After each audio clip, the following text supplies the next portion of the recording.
students. This is the first installment of our holiday exam practice questions, and we're working with logarithms to start off with. So you might want to, before you attempt this question and before you watch this video, you might want to refresh your memory on your log rules, and then we can work through this together. So with this, what we're generally trying to do when we're solving an equation like this is we want to have all terms in the equation in the same log, so in this case ln log base e. So my first step would be to do that, and I'm going to write ln x plus 5 is equal to, now what is 1 in log base e? Well, actually it's simply ln e. Now you can think of it this way: log base 10 of 10 is 1. So log base e of e is 1, and log base e is simply ln. So that's how I've done that. Plus ln x.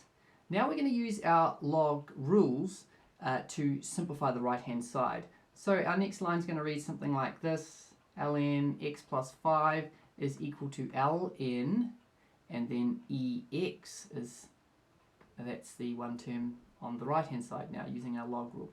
Now at this point we can get rid of ln on both sides because everything is on each side is in terms of ln.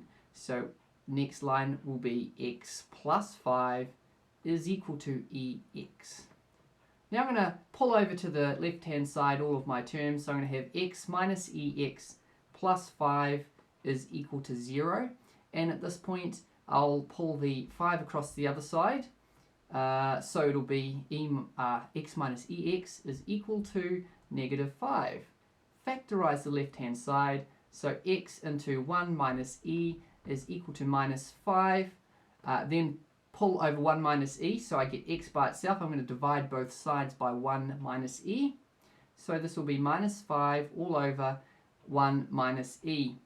And perhaps we might want to make this look a little bit more elegant by saying that x is equal to 5 over e minus 1. So we've just times the whole thing by minus 1 over minus 1, and that looks a little more elegant. Well, I hope that helps you with the solution to the first question. If you have any questions about it, do feel free to email me. I won't be checking my emails over the holidays, but I will check them when I get back to it.